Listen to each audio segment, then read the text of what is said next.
You know, there are moments in history when ordinary people find themselves caught between love and duty, between heart and honor.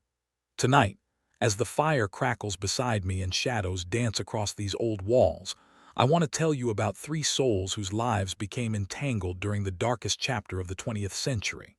This is a story about Elena, a field nurse whose compassion knew no boundaries. About Thomas, a wounded soldier whose jealousy would consume everything he touched. And about David, a prisoner whose quiet courage would challenge everything they thought they knew about enemies and allies. Before we step into this story, I'd love to hear from you.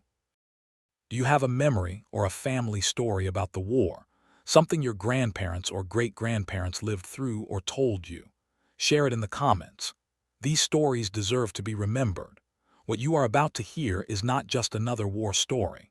This is a tale of how love can bloom in the most impossible circumstances, how jealousy can poison even the purest intentions, and how one man's inability to trust would ultimately destroy the very future he was trying to protect. By the end of this story, you will understand why some wounds never heal, why some choices echo through generations, and why the greatest battles are often fought not on battlefields, but within the human heart itself. The year was 1943. The war had been raging for what felt like an eternity, and field hospitals had become sanctuaries of both healing and heartbreak. Elena Whitmore was 24 years old when she first arrived at the makeshift medical station just behind the front lines in northern France. She had volunteered against her family's wishes, driven by something deeper than patriotic duty. She believed that healing transcended politics, that compassion knew no uniform, no flag, no nationality. Elena was not like the other nurses. While her colleagues maintained professional distance, she would sit with dying soldiers regardless of which side they fought for. She would hold their hands as they whispered final words in languages she did not understand. She would write letters to mothers she would never meet, in countries she might never visit. The other medical staff whispered about her methods, but no one could argue with her results. Patients under Elena's care showed remarkable improvement rates. There was something about her presence that seemed to draw people back from the brink of death itself. Thomas Mitchell had been in love with Elena since their childhood days in the countryside outside London. They had grown up in neighboring villages, their families had been friends for decades, and everyone simply assumed they would marry after the war ended. Thomas was a good man in many ways. He was brave on the battlefield, loyal to his comrades, and devoted to his country. But love had twisted something inside him, turned devotion into possession, transformed care into control. When Thomas learned that Elena had volunteered for field service, he pulled every string he could to get assigned to the same sector. He told himself he was protecting her, keeping her safe in a dangerous world. But the truth was darker than that. Thomas could not bear the thought of Elena surrounded by other men, could not tolerate the idea that she might form connections he could not monitor or control. His love had become a cage, and he was determined to be both the lock and the key. The first few months at the field hospital passed without major incident. Elena threw herself into her work with characteristic dedication, and Thomas managed to convince himself that his presence was necessary, that his vigilance was justified. He would find excuses to visit the medical tent, would volunteer for duties that kept him nearby, would watch Elena's interactions with patients and colleagues with the intensity of a hunter tracking prey. But everything changed the day they brought in David. David Richter was a German officer who had been captured after his unit was ambushed during a reconnaissance mission. He was badly wounded, with shrapnel embedded in his shoulder, and a severe infection that threatened to take his life. The field hospital was overcrowded, supplies were running low, and many of the medical staff argued that enemy prisoners should receive only basic care. Resources were precious, they reasoned, and should be reserved for their own soldiers. Elena disagreed. She saw David not as an enemy officer, but as a young man barely older than herself, fighting a fever that might kill him before morning. Against the protests of her colleagues and the explicit disapproval of the commanding officers, she began providing David with the same level of care she gave to Allied soldiers. She cleaned his wounds, administered precious antibiotics, and sat with him during the long nights when the fever threatened to claim his life. Thomas watched this development with growing alarm. At first, he told himself that Elena was simply being professional, that her medical oath required her to treat all patients equally. But as days passed and Elena continued to spend time at David's bedside, Thomas began to see something that filled him with rage and terror. Elena was not just treating David as a patient. She was talking to him, listening to his stories, laughing at his quiet observations about life and literature and music. David spoke fluent English, having studied at Oxford before the war began. He had been a literature professor, specializing in poetry and philosophy. During his delirium, he would recite verses from memory, mixing German and English poetry in ways that created strange new meanings. Elena found herself captivated by his mind, by the way he could find beauty even in their grim circumstances, by his ability to discuss art and ideas as if they were sitting in a comfortable library rather than a makeshift medical tent surrounded by the sounds of war. Thomas began finding excuses to interrupt their conversations. He would arrive with urgent messages that were not urgent, would report problems that did not exist, would create situations that required Elena's immediate attention. When David was strong enough to sit up and take solid food, Thomas would volunteer to bring meals, always managing to arrive just as Elena and David were deep in discussion about books they had both read, about places they both hoped to visit after the war ended. The breaking point came on a quiet evening in late autumn. Elena had finished her official duties and was sitting beside David's cot, reading aloud from a collection of poetry someone had left in the medical supplies. David was recovering well by then, strong enough to engage in long conversations, but still weak enough to require careful monitoring. They were discussing the ways that different poets approached the theme of loss when Thomas appeared in the tent entrance. What Thomas saw in that moment would haunt him for the rest of his life. Elena was leaning slightly toward David, her voice soft as she read. David was watching her face with an expression of such tenderness, such obvious affection, that Thomas felt something break inside his chest. This was not the professional care of a nurse for her patient. This was not the compassionate attention Elena showed to all wounded soldiers. This was something else entirely, something that Thomas had dreamed of seeing directed toward himself. In that instant, Thomas realized that he was losing Elena to a man who wore the uniform of their enemy, who spoke the language of their oppressors, who represented everything they were fighting against. The injustice of it consumed him completely. He had loved Elena faithfully for years, had followed her into danger, had dedicated his life to protecting her. And she was falling in love with a German officer who had been trying to kill British soldiers just weeks earlier. Thomas said nothing that evening. He retreated to his quarters and spent the night planning. He told himself that he was protecting Elena from making a terrible mistake, that he was preventing her from betraying her country and her people. He convinced himself that what he was about to do was necessary, that it was patriotic, that it was an act of love rather than an act of jealousy. But deep in his heart, Thomas knew the truth. He was about to destroy the very thing he claimed to love, simply because he could not bear to lose it to someone else. His jealousy had grown into something monstrous, something that cared nothing for Elena's happiness or David's humanity or the larger questions of right and wrong that the war had raised. The next morning, Thomas began putting his plan into motion. He started by spreading rumors among the other soldiers about Elena's relationship with the German prisoner. He suggested that she was sharing military information, that her loyalty to the Allied cause had been compromised, that her behavior was not just inappropriate but potentially treasonous. He was careful to present these concerns as reluctant observations rather than accusations, positioning himself as a worried friend rather than a jealous lover. The rumors spread quickly through the camp. Soldiers who had respected Elena's dedication began questioning her motives. Officers who had tolerated her unconventional methods started viewing them as suspicious. The atmosphere around the medical tent grew tense and hostile, filled with whispered conversations and suspicious glances. Elena noticed the change immediately, but she could not understand its source.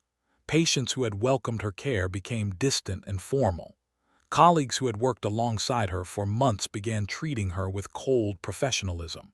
She found herself increasingly isolated, caught between her growing feelings for David and the growing hostility of everyone around her. David sensed the shift as well. He had been preparing for the day when he would be transferred to a prisoner of war camp, but now he began to worry about what his presence was doing to Elena's reputation and safety. He could see the strain in her eyes, could hear the whispered conversations that stopped whenever she entered a room. The weight of unspoken words hung heavy between Elena and David during those final weeks of autumn. David had recovered enough to walk short distances, though he remained under constant guard whenever he left the medical tent. The other prisoners had been transferred weeks earlier, but David's injuries had been severe enough to delay his own departure. Now, as his strength returned, both he and Elena knew their time together was running short. During the quiet hours between shifts, when the camp settled into an uneasy peace, Elena would find excuses to check on David's progress. These visits had evolved beyond medical necessity into something neither of them dared name aloud. They would speak in whispers about the lives they had lived before the war, about dreams they had harbored for the future, about the strange twist of fate that had brought them together in such impossible circumstances. David told Elena about his students back in Germany, young minds eager to explore literature and philosophy.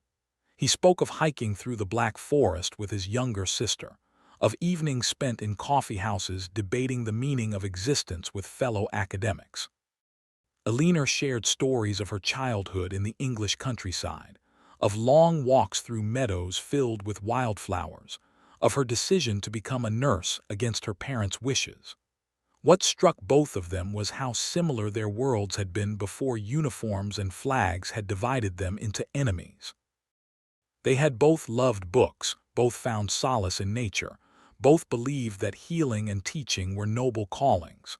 The war had forced them into roles they had never chosen, had painted them as adversaries when they might have been friends in different circumstances. Thomas watched these conversations with growing desperation. His rumors had begun to take root, but they had not achieved the result he desired. Instead of driving Elena away from David, the hostility from others seemed to push her closer to the German officer. Thomas could see defiance growing in Elena's eyes, could sense her determination to protect David from the suspicion and hatred that surrounded them. The breaking point came when Thomas overheard Elena and David making plans. David's transfer to the prisoner camp had been scheduled for the following week, but they were discussing ways to maintain contact after he left. Elena had mentioned knowing someone who worked with the Red Cross, someone who might be able to facilitate the exchange of letters. David was teaching her basic German phrases, simple words that she could use if they ever had the chance to communicate. Thomas realized in that moment that his subtle campaign of rumors and whispers had failed. Elena was not being driven away from David by social pressure. Instead, she was being drawn deeper into what Thomas saw as a betrayal of everything they had fought for. His jealousy reached a fever pitch that night as he lay awake, imagining Elena waiting for letters from a German prison camp, imagining her learning the language of their enemies, imagining her choosing David over him even after the war ended. The next morning, Thomas made a decision that would haunt him for the rest of his life. He requested a private meeting with Major Harrison, the commanding officer of their sector. Harrison was a career military man, traditional in his views and suspicious of anything that might compromise military discipline. Thomas presented his concerns about Elena in terms of military security rather than personal jealousy. He told Harrison that Elena had been sharing information about Allied troop movements with the German prisoner. He claimed to have witnessed conversations where military details were discussed, though he carefully avoided being specific enough to be easily disproven.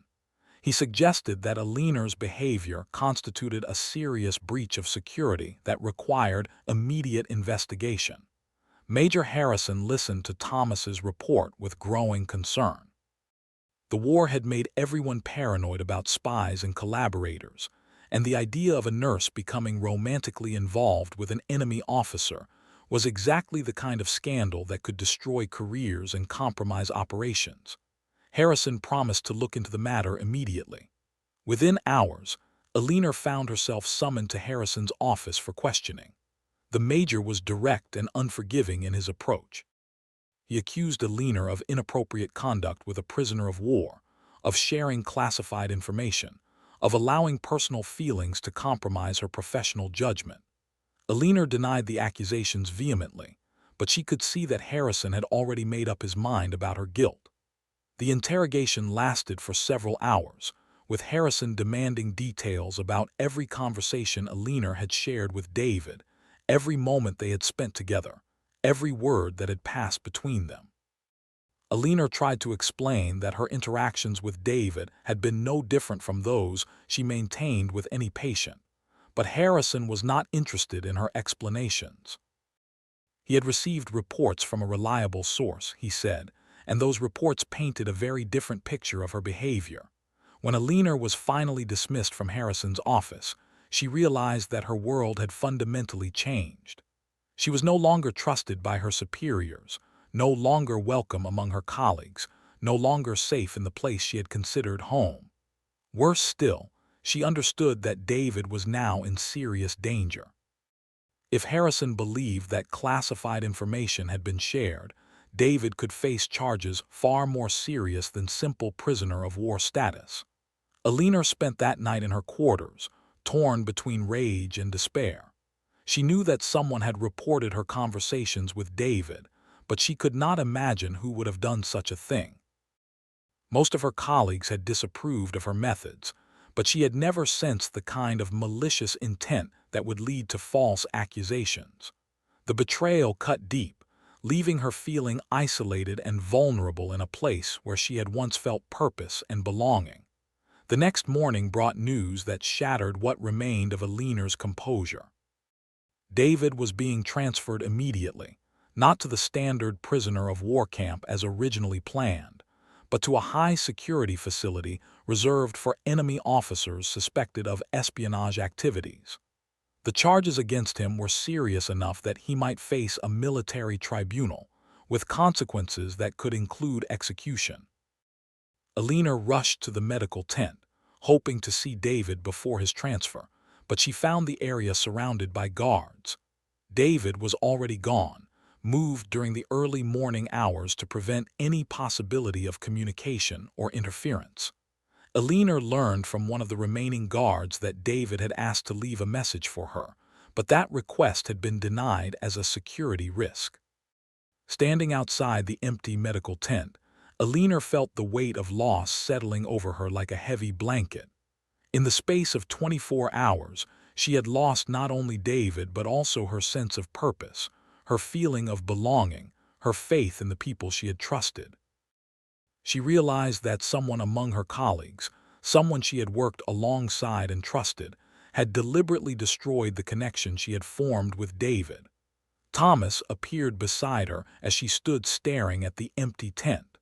He offered words of comfort, suggesting that she was better off without the complications that David had brought into her life.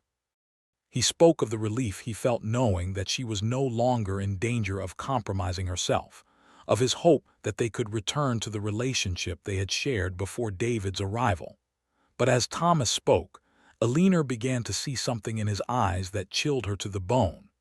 There was satisfaction there, a sense of accomplishment that seemed entirely inappropriate given the circumstances. Thomas was not offering comfort to a friend who had suffered a loss. He was celebrating a victory, taking pleasure in the removal of what he had seen as an obstacle to his own desires. The realization hit Elena like a physical blow. Thomas had been the source of the reports to Major Harrison. Thomas had been spreading rumors about her loyalty and her relationship with David. Thomas had orchestrated David's transfer to a high-security facility, knowing full well that such a move could result in David's death. The man she had trusted since childhood, the man who claimed to love her, had betrayed them both out of jealousy and possessiveness. Elena stared at Thomas in horror, seeing him clearly for perhaps the first time in her life.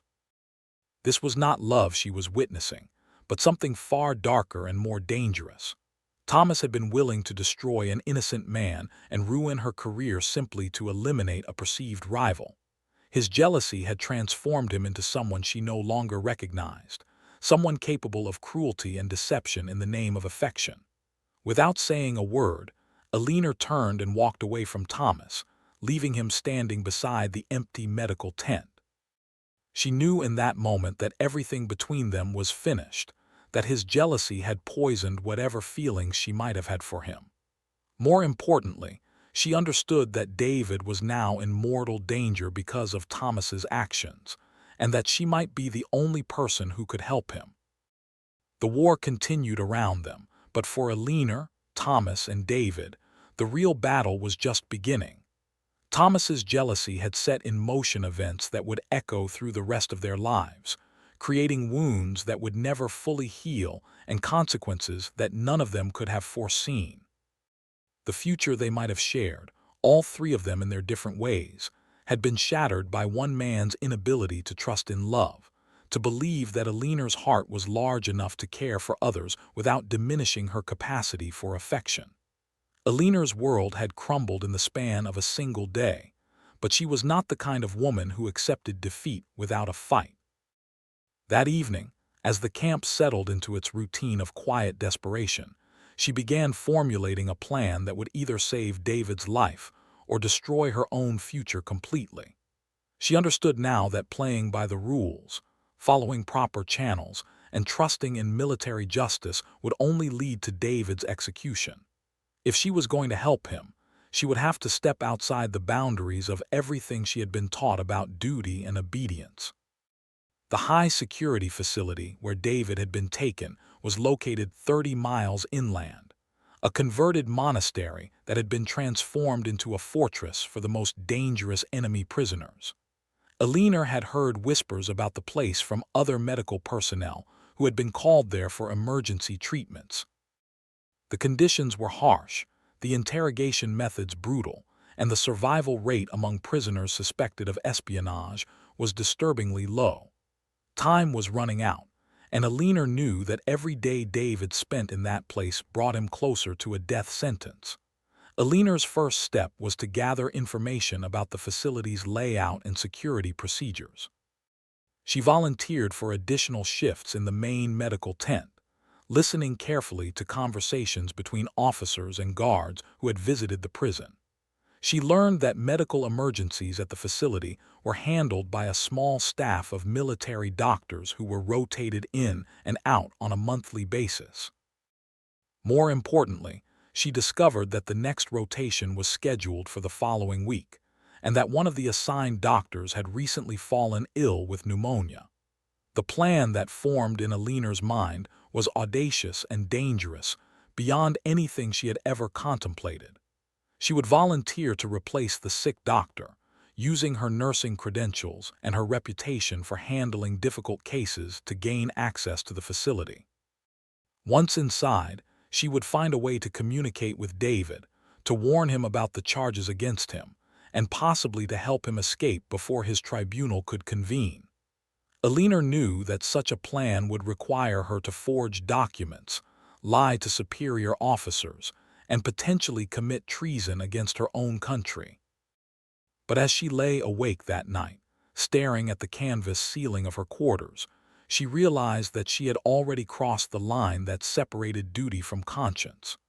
The moment she had chosen to see David as a human being rather than an enemy, she had stepped outside the comfortable boundaries of military protocol.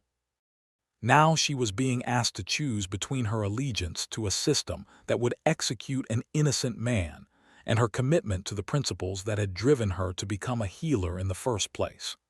The next morning, Elena approached Major Harrison with a request that she presented as motivated by professional dedication rather than personal concern. She explained that her experience treating enemy prisoners made her uniquely qualified to handle the medical needs at the high-security facility. She emphasized her language skills, her ability to work under pressure, and her commitment to extracting information from prisoners through medical treatment rather than harsh interrogation methods. Harrison was initially skeptical, still harboring suspicions about Elena's loyalty after Thomas's reports. But Elena had anticipated his concerns and prepared her arguments carefully.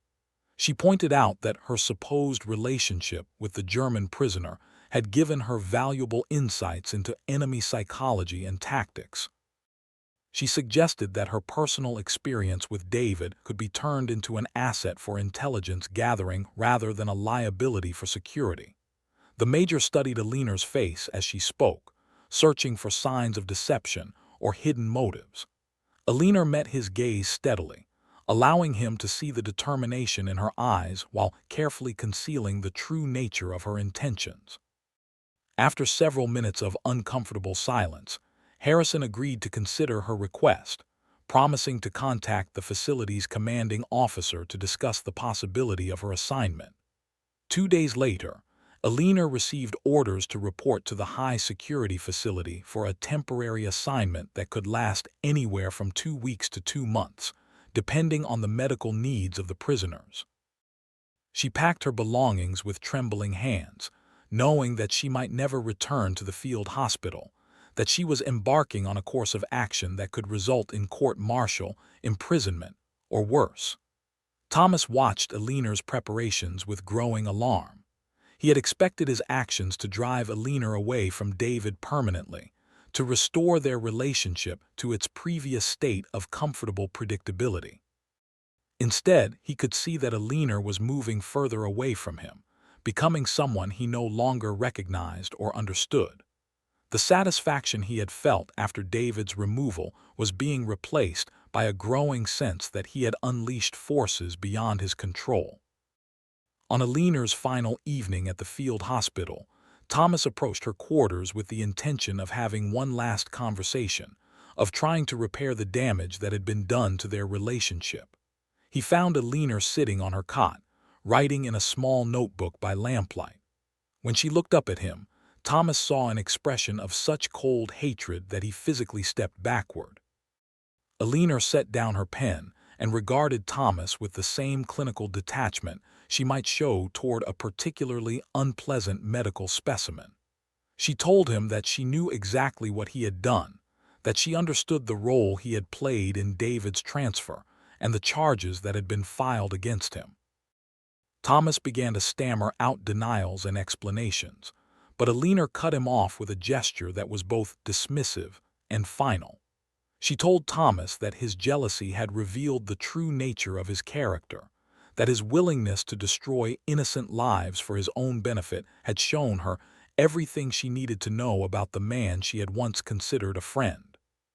She explained that whatever feelings she might have harbored for him had died the moment she realized his role in David's fate, and that she never wanted to see him or speak to him again. Thomas left Elena's quarters that night with the devastating knowledge that his actions had achieved the exact opposite of what he had intended. Instead of winning Elena's love, he had earned her eternal hatred.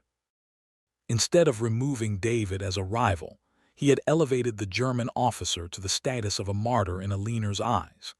Instead of protecting Elena from what he saw as a dangerous infatuation, he had pushed her toward a course of action that would put her in far greater peril than any romantic relationship could have caused. The journey to the high-security facility took Elena through countryside that had been scarred by months of warfare.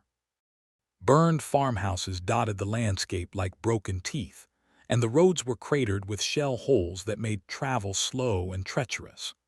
Elena rode in silence beside the military driver assigned to transport her, using the time to mentally rehearse the story she would tell when she arrived at her destination. The monastery that housed the prison had been built in the 13th century, its massive stone walls designed to withstand both earthly attacks and spiritual doubts. The German occupation forces had added barbed wire, guard towers, and machine gun nests, transforming the peaceful religious retreat into a fortress that looked capable of holding back an army. Elena felt her heart sink as she studied the imposing structure, realizing that any escape attempt would face nearly impossible odds. The facility's commanding officer, Colonel Weber, was a career military man whose reputation for ruthless efficiency had earned him both fear and respect among his subordinates. He greeted Elena with professional courtesy tinged with suspicion, making it clear that he viewed her assignment as a necessary inconvenience rather than a welcome addition to his staff. Weber explained the facility's security protocols in detail, emphasizing that any breach of procedure would result in immediate detention and court-martial. Elena was assigned quarters in a small room that had once housed novice monks, its narrow window providing a view of the prison courtyard where she could see guards patrolling in regular intervals. The room was Spartan and cold, furnished only with a simple cot, a wooden desk, and a small cross that remained mounted on the stone wall as a remnant of the building's religious heritage. On her first day of medical duties, Elena was escorted through the facility's corridors by an armed guard who explained the layout and the locations of the various prison blocks. The monastery's original chapel had been converted into an interrogation center, its stained glass windows replaced with clear panels that allowed natural light to illuminate the harsh proceedings within. The monks' cells had been expanded to accommodate multiple prisoners, though the conditions remained deliberately uncomfortable to encourage cooperation with interrogators. Elena's heart pounded as they approached the high-security wing, where the most dangerous prisoners were held. She knew that David was somewhere behind these heavy wooden doors, possibly injured from interrogation, possibly ill from the harsh conditions, possibly already broken by the psychological pressure of facing execution. She forced herself to maintain professional composure while internally preparing for the moment when she would see him again. The medical facility was located in what had once been the monastery's infirmary, a large room with high ceilings and excellent natural light that made it ideal for treating injuries and illnesses. Elena was introduced to the two orderlies who would assist her, both German soldiers who had received basic medical training, but lacked the expertise to handle serious cases. They regarded Elena with curiosity and suspicion, clearly wondering what circumstances had brought an enemy nurse to work in their facility. Elena's first patients were German guards who had been injured in various accidents around the facility, along with a few prisoners suffering from minor ailments that did not require specialized treatment. She worked with quiet efficiency, treating each case with the same professional care she had always provided, while carefully observing the facility's routines and security measures. It was not until her third day at the facility that Elena finally encountered David. She was summoned to examine a prisoner who had developed a severe respiratory infection that threatened to develop into pneumonia. When the guards escorted her to the isolation cell in the high-security wing, Elena felt her breath catch in her throat as she recognized the figure lying on the narrow cot. David had lost considerable weight during his weeks of imprisonment, and his face bore the marks of harsh interrogation sessions. His left eye was swollen shut, and Elena could see evidence of other injuries beneath his torn prison uniform. But when he looked up at her entrance, his remaining eye showed a flash of recognition, followed immediately by concern for her safety rather than relief at her presence. Elena forced herself to maintain professional detachment as she examined David's condition, speaking only in clinical terms while the guards watched from the doorway. She diagnosed pneumonia in its early stages and prescribed a treatment regimen that would require daily monitoring and medication. As she prepared to leave, David whispered a single word in German that the guards could not understand, but that Elena recognized as a warning about the dangers she faced by being there. That evening, Elena sat in her small quarters and faced the full magnitude of what she had undertaken. David was alive but seriously ill, facing charges that could result in his execution within weeks. The facility's security was far more extensive than she had anticipated, and any escape attempt would require careful planning and considerable luck. Most importantly, she realized that David was more concerned about her safety than his own, that her presence at the facility had created new risks for both of them. Elena understood that she had reached a point of no return. She could not save David through conventional means, and she could not abandon him to face execution alone.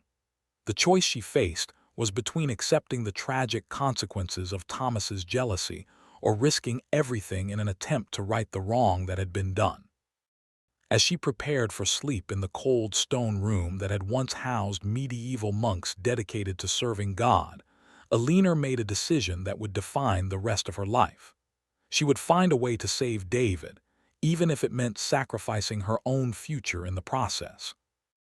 The love that had grown between them during those quiet conversations in the field hospital had become something stronger than romantic affection. It had become a commitment to justice, a refusal to let innocent people suffer for the jealousy and hatred of others, a determination to prove that compassion could triumph over the darkest impulses of human nature. The real battle was about to begin, and Elena knew that the outcome would determine not only David's fate, but also the kind of person she would become when the war finally ended and the world began the long process of healing from its wounds. Elena's plan began to take shape during the long hours she spent treating prisoners in the converted monastery. Each day brought her deeper into the facility's routines, each interaction with guards and officials providing another piece of the puzzle she was assembling in her mind. She observed the changing of shifts, noted which guards were more relaxed in their duties, and memorized the timing of patrols through the corridors that had once echoed with monks' prayers. The key to David's survival lay not in a dramatic escape, but in something far more subtle and dangerous.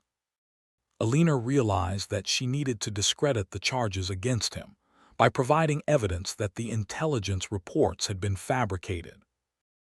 This meant she would have to prove that Thomas had lied about the conversations he claimed to have witnessed, that no classified information had ever been shared, and that David posed no threat to Allied security.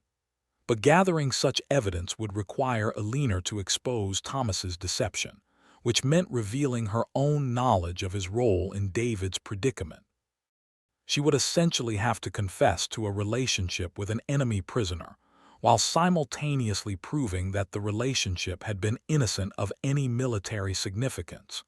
It was a delicate balance that could easily result in both her court-martial and David's execution. Elena's opportunity came when she discovered that the facility maintained detailed records of all interrogation sessions with prisoners suspected of espionage. These records included transcripts of conversations, reports from informants, and documentation of any intelligence gathered from each prisoner.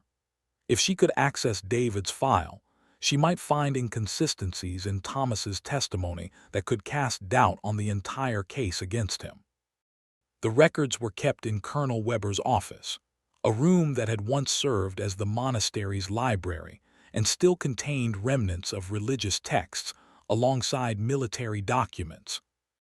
Elena knew that gaining access to this office would require her to take enormous risks, but she also understood that conventional appeals through military channels would be useless.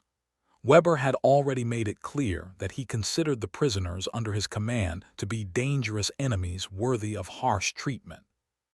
Elena began volunteering for additional duties that brought her into contact with Weber's staff, offering to treat minor ailments and injuries that the facility's regular medical personnel had overlooked.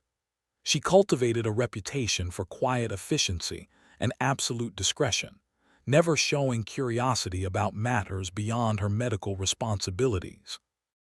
Gradually, she gained the trust of several key personnel who began to view her as a reliable professional rather than a potential security risk. The breakthrough came when Weber's adjutant, A young lieutenant named Mueller developed a persistent infection in his hand that threatened to interfere with his ability to perform his clerical duties. Elena treated the condition with careful attention, prescribing a regimen that required daily visits to her medical facility. During these visits, Mueller began confiding in Elena about the pressures of his position, the overwhelming volume of paperwork he was required to manage, and his concerns about making mistakes that might damage his military career. Elena listened with sympathetic attention, offering occasional words of encouragement while carefully steering their conversations toward topics that might provide useful information. She learned that Mueller was responsible for maintaining the prisoner files, that he often worked late into the evening to complete his administrative tasks, and that he sometimes left sensitive documents on his desk while attending to other duties around the facility. The plan that emerged from these conversations was breathtakingly simple and terrifyingly dangerous. Elena would create a medical emergency that required Mueller's immediate attention during one of his evening work sessions, drawing him away from his office long enough for her to photograph key pages from David's file. The evidence she gathered could then be used to expose the inconsistencies in Thomas's testimony, potentially saving David's life while destroying her own military career. Elena spent several sleepless nights refining the details of her plan, considering every possible complication and preparing contingencies for the most likely scenarios. She acquired a small camera from the facility's medical supplies, claiming she needed it to document treatment procedures for her official reports.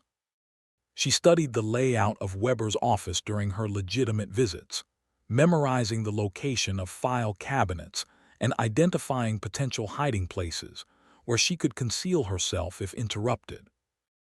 On the chosen evening, Elena implemented her plan with the precision of a surgeon performing a delicate operation. She began by treating a prisoner with a minor injury, deliberately using procedures that would require her to remain in the medical facility well past normal hours. When Mueller arrived for his evening treatment, Elena carefully administered medication that would cause temporary but dramatic symptoms requiring immediate attention. As Mueller doubled over with severe stomach cramps, Elena expressed professional concern while internally counting the minutes she would have to access his office. She escorted him to a private room where he could rest while the medication took effect, explaining that she needed to check on other patients but would return shortly to monitor his condition. Mueller, grateful for her care and distracted by his discomfort, readily agreed to remain where she had placed him. Elena moved through the facility's corridors with forced calm, her heart hammering against her ribs as she approached Weber's office. The door was locked, but she had prepared for this obstacle by carefully observing Mueller's key ring during their previous meetings. She had crafted a duplicate using materials from the medical facility, a skill she had learned from a locksmith in her village years earlier. The office was dimly lit by a single lamp, casting long shadows across the rows of filing cabinets that contained the fates of dozens of prisoners. Elena located David's file with trembling hands, her breath coming in short gasps as she photographed page after page of interrogation reports, witness statements, and official correspondence. Each document told part of the story that had brought David to this place, and Elena could see clearly how Thomas's fabricated testimony had been woven throughout the official narrative. The evidence was even more damning than Elena had hoped. Thomas's statements contained specific details about conversations that could not have taken place at the times he claimed, references to military information that David could not possibly have known, and descriptions of Elena's behavior that were contradicted by multiple witness accounts from other medical personnel. The case against David was built entirely on Thomas's lies, supported by officials who had been eager to believe the worst about an enemy officer. Elena was photographing the final pages when she heard footsteps approaching in the corridor outside. Her hands shook as she quickly returned the documents to their proper order, closed the filing cabinet, and prepared to leave the office. The footsteps paused directly outside the door, and Elena realized with growing terror that someone was testing the door handle. She managed to conceal herself behind one of the larger filing cabinets just as the door opened, and Colonel Weber entered the office. Elena pressed herself against the cold stone wall, barely daring to breathe as Weber moved around the room, checking documents and securing sensitive materials for the night. She could hear him shuffling papers at his desk, opening and closing drawers, muttering under his breath about administrative details that required his attention. The minutes stretched into what felt like hours as Elena waited for Weber to complete his evening routine and leave the office. Her legs began to cramp from maintaining her cramped position, and she fought against the urge to shift her weight or adjust her stance. The camera containing the evidence she had gathered felt impossibly heavy in her pocket, and she imagined Weber discovering her presence and confiscating the photographs that represented David's only hope for survival. Finally, Weber concluded his business and left the office, locking the door behind him. Elena waited several additional minutes before emerging from her hiding place, her entire body trembling with the aftermath of fear and adrenaline.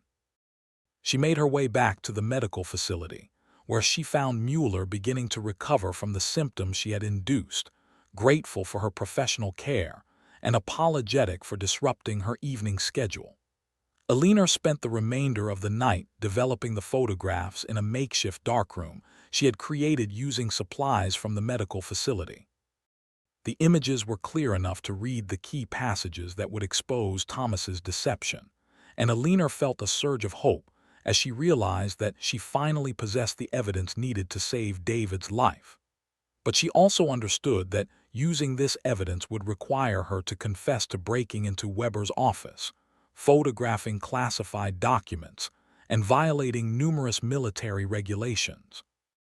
The next morning brought news that made Elena's situation even more desperate.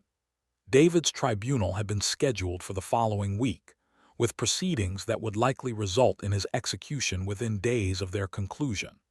The charges against him had been deemed serious enough to warrant the death penalty, and the military prosecutors were confident in their case based on Thomas's testimony and the supporting documentation that Elena now knew to be fabricated.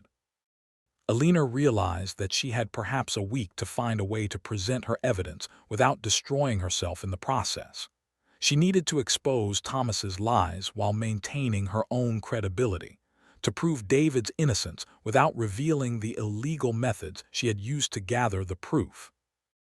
It was a challenge that seemed almost impossible, requiring her to navigate the complex politics of military justice while protecting herself from charges that could result in her own execution.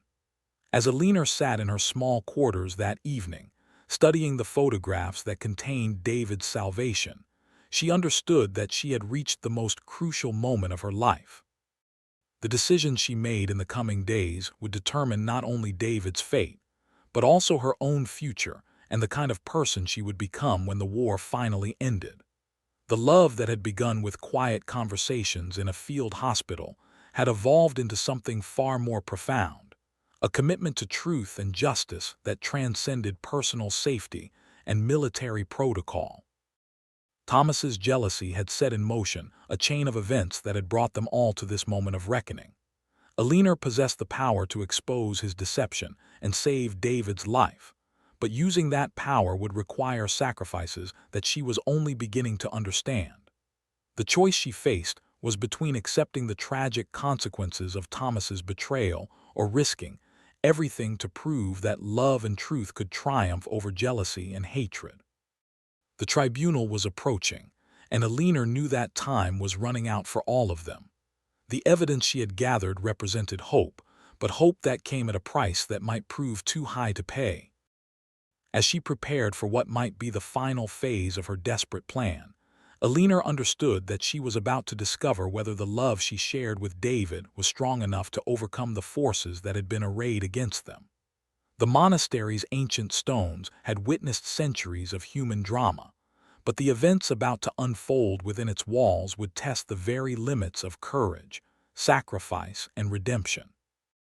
Elena had become the guardian of truth in a world consumed by war and hatred, and the choices she made would echo through the lives of everyone involved long after the fighting had ended, and the world had begun its slow journey toward healing. Toward healing. In the comments, let people also share a story about their grandparents during the war. Elena's plan crystallized during the cold pre-dawn hours when the monastery fell into its deepest silence.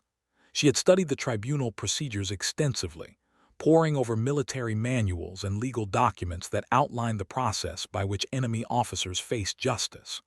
What she discovered filled her with both hope and dread. The tribunal system, designed to ensure fairness even in wartime, contained provisions for presenting new evidence up until the moment of final judgment. But such evidence had to come through official channels, presented by authorized personnel who could vouch for its authenticity. Elena understood that she could not simply walk into the tribunal chamber and announce that she possessed proof of David's innocence. The photographs hidden in her quarters represented stolen classified documents, obtained through methods that would result in her immediate arrest and court-martial. She needed to find a way to introduce this evidence through legitimate channels, which meant finding someone in authority who would be willing to examine her proof and act upon it. The answer came to her as she watched the morning shift change in the facility's administrative wing. Captain Morrison, the tribunal's lead prosecutor, was a man she had observed during her weeks at the monastery. Unlike Colonel Weber, who seemed to take personal satisfaction in the harsh treatment of prisoners, Morrison appeared to be a professional soldier who took his legal responsibilities seriously. Elena had noticed him reviewing case files with meticulous attention to detail, questioning witnesses thoroughly, and expressing visible concern when evidence seemed incomplete or contradictory. Elena began crafting an approach that would present her information to Morrison without immediately revealing how she had obtained it. She would request a private meeting under the pretense of providing additional medical testimony about David's condition, then gradually introduce questions about inconsistencies she claimed to have noticed in the official reports. If Morrison showed interest in pursuing these discrepancies, she could guide him toward discovering the evidence on his own, making him the official source of the proof rather than herself. The risk in this strategy was enormous.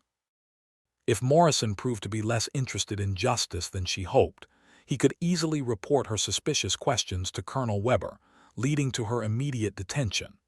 But Elena had run out of alternatives, and David's tribunal was scheduled to begin in just 4 days. Time had become her enemy, forcing her to choose between calculated risks and certain failure.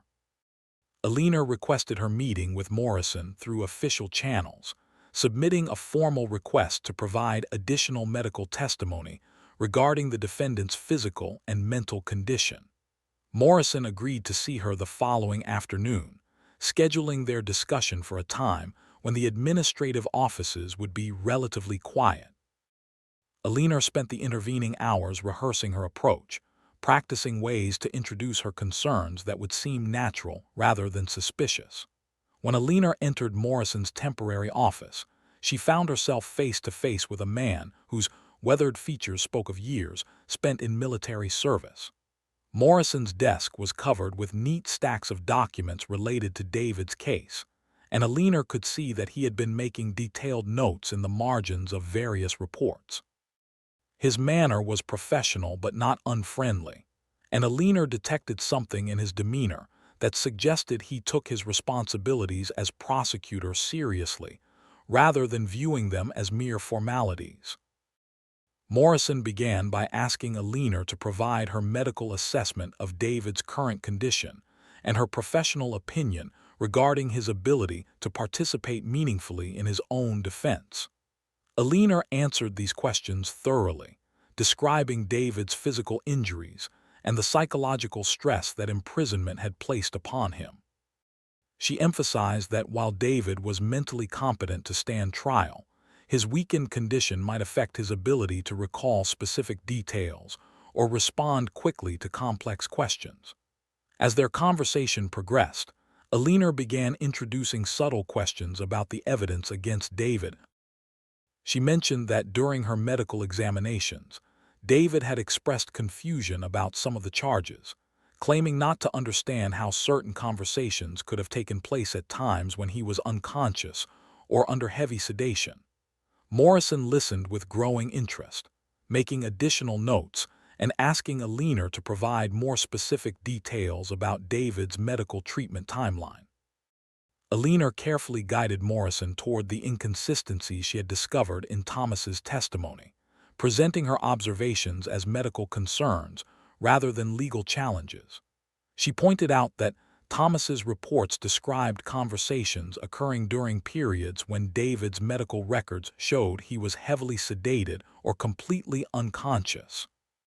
She mentioned that other medical personnel had noted discrepancies between Thomas's descriptions of David's behavior and their own observations of the prisoner's condition and demeanor.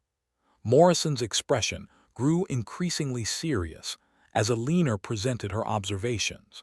He began pulling specific documents from the stacks on his desk, cross-referencing dates and times with the medical records Elena had provided. Elena could see the exact moment when Morrison began to understand the implications of what she was showing him. The prosecutor's professional instincts had been triggered, and he was now viewing the case against David with the critical eye of someone who had discovered potential flaws in what he had assumed to be solid evidence. Morrison asked Elena to provide him with copies of all medical records related to David's treatment, along with detailed schedules showing when David had been conscious and alert enough to engage in meaningful conversation. Elena agreed immediately, offering to compile this information within 24 hours and present it in a format that would be useful for legal review. Morrison accepted her offer, but Elena could see that he was already beginning to conduct his own investigation into the inconsistencies she had raised. Elena left Morrison's office with a mixture of hope and terror. She had successfully planted the seeds of doubt about Thomas's testimony without revealing her own illegal activities. Morrison appeared to be exactly the kind of professional she had hoped to find, someone more interested in ensuring justice than in simply securing a conviction. But she also understood that she had set in motion a process that could easily spiral beyond her control. Over the next 2 days, Elena watched from a distance as Morrison conducted a thorough review of the evidence against David. The prosecutor interviewed other medical personnel about their observations of David's condition and behavior. He requested detailed schedules of guard rotations and visitor logs. He even sent inquiries back to the field hospital, seeking additional information about the circumstances surrounding David's original capture and treatment. Elena realized with growing anxiety that Morrison's investigation would inevitably lead him back to Thomas. The prosecutor was too thorough to accept the inconsistencies she had identified without seeking explanations from their original source. When Morrison discovered that Thomas had fabricated key elements of his testimony, the entire case against David would collapse. But the investigation would also reveal Elena's role in exposing the deception, potentially leading to her own prosecution for the methods she had used to gather evidence. The morning before David's tribunal was scheduled to begin, Elena received a summons to appear in Morrison's office immediately. She walked through the monastery's corridors with the sensation of approaching her own execution, knowing that the next few hours would determine not only David's fate, but also her own future. Morrison's expression when she entered his office was unreadable, but Elena could see additional documents spread across his desk, including what appeared to be communications from the field hospital. Morrison began by thanking Elena for bringing the inconsistencies to his attention, explaining that his investigation had uncovered serious problems with the testimony that formed the foundation of the case against David. He had discovered that Thomas's reports contained numerous factual errors and timeline discrepancies that cast doubt on their reliability. More importantly, Morrison had learned that Thomas had been romantically interested in Elena, providing a clear motive for fabricating evidence against David. Elena listened with relief and growing dread, as Morrison explained that he had no choice but to recommend dismissal of all charges against David. The evidence was too compromised to support a conviction, and proceeding with the tribunal would represent a serious miscarriage of justice. David would be returned to standard prisoner of war status and transferred to a regular detention facility, where he would remain until the end of hostilities. But Morrison was not finished with his explanation. He had also uncovered evidence suggesting that someone at the monastery had accessed classified documents without authorization. Security procedures had been breached, and confidential information had been compromised. Morrison explained that he was required to report these security violations to Colonel Weber, who would undoubtedly launch an investigation to identify the person responsible. Elena felt the walls closing in around her as Morrison continued speaking. She had succeeded in saving David's life, but the cost was becoming clear. Her illegal activities would be discovered, leading to her court-martial and probable imprisonment. She would face charges of espionage, theft of classified documents, and violation of military security protocols. The penalties for such offenses during wartime could include execution, though Morrison suggested that her cooperation in exposing Thomas's deception might result in more lenient treatment. Morrison studied Elena's face as he delivered this information, and Elena realized that the prosecutor understood exactly what had happened. He knew that she had been the source of the security breach, that she had risked everything to save David's life, and that her actions had been motivated by love rather than treason. But Morrison was also a professional soldier bound by military law, and he could not ignore serious violations of security protocols regardless of their motivation. Elena made a decision that surprised even herself. She looked Morrison directly in the eyes and confessed to everything she had done. She explained how she had gained access to Weber's office, photographed the classified documents, and used that evidence to expose Thomas's lies. She described her motivations honestly, acknowledging her feelings for David while emphasizing that her primary concern had been preventing the execution of an innocent man. Morrison listened to Elena's confession with an expression that mixed admiration with regret. He told her that her actions had been both heroic and inexcusable, that she had saved an innocent life while committing serious crimes against military law. He explained that he would have to report her confession to his superiors, but that he would also recommend leniency based on the extraordinary circumstances that had driven her to such desperate measures. Elena asked Morrison for one final favor. She wanted to see David before her arrest, to explain what had happened and to say goodbye before they were separated forever. Morrison considered this request for several minutes before agreeing, explaining that such a meeting would have to be carefully supervised and strictly limited in duration. Elena accepted these conditions gratefully, understanding that Morrison was extending her a kindness that went beyond his official responsibilities. That afternoon, Elena was escorted to David's cell for what both of them understood would be their final meeting. David had been informed of the charges being dropped against him, but he had not yet learned the full cost of his freedom. Elena sat across from him in the small stone chamber that had once housed medieval monks, speaking quietly while guards listened from the doorway. Elena explained everything to David. She told him about Thomas's jealousy and fabricated testimony. She described her desperate plan to gather evidence and her confession to Morrison. She explained that David would be transferred to a regular prisoner camp where he would be safe until the war ended, while she would face court-martial for the methods she had used to save his life. David listened to Elena's explanation with expressions of gratitude, anguish, and desperate love crossing his face in rapid succession. He tried to argue that Elena should have let him face execution rather than destroying her own future, but Elena silenced him with a gentle touch to his hand. She told him that saving his life had been worth any price she might have to pay, that their love had given her the courage to choose justice over personal safety. Their final conversation lasted only 30 minutes, but in that brief time they managed to compress a lifetime of love, regret, and hope into words that would sustain them through the separation ahead. David promised to find Elena after the war ended, regardless of what punishment she might face.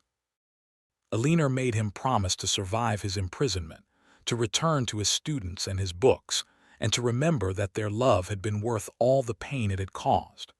When the guards finally ended their meeting, Elena and David both understood that they might never see each other again. The war could continue for years, and Elena's court-martial could result in imprisonment that would last long beyond the return of peace. But they also knew that their love had accomplished something remarkable, that it had provided the strength needed to choose truth over convenience, justice over safety, and sacrifice over self-preservation. Elena was arrested that evening and confined to a cell in the monastery's lower level while awaiting trial. David was transferred the following morning to a prisoner camp in the countryside, beginning a journey that would take him hundreds of miles away from the woman who had saved his life. Thomas remained at the field hospital, his deception exposed but his military career intact, living with the knowledge that his jealousy had destroyed the love he had claimed to protect. The court-martial proceedings would determine Elena's fate, but the real judgment had already been rendered in the choices she had made. She had chosen love over duty, truth over loyalty, and justice over personal safety. Whether those choices would be vindicated by history remained to be seen, but Elena faced her uncertain future with the knowledge that she had acted according to her deepest convictions about right and wrong. The ancient monastery walls had witnessed another chapter in the eternal human drama of love, jealousy, sacrifice, and redemption. The war would eventually end, the prisoners would return to their homes, and the world would begin its slow process of healing from the wounds that hatred had inflicted. But the story of Elena, David, and Thomas would continue to echo through their lives and the lives of those who learned from their experiences, a testament to both the destructive power of jealousy and the redemptive strength of sacrificial love. And so, as the embers grow dim in this old fireplace and the shadows lengthen across these weathered walls, we come to the end of a story that reminds us how love and jealousy can shape destinies in ways we never imagined. Elena chose sacrifice over safety, proving that true love sometimes demands everything we have to give. Thomas learned too late that possessiveness destroys the very thing it claims to protect. And David discovered that redemption can come through the courage of someone willing to risk it all for justice. Their story teaches us that the greatest battles are fought not with weapons, but within the human heart itself, where we choose between our noblest and darkest impulses.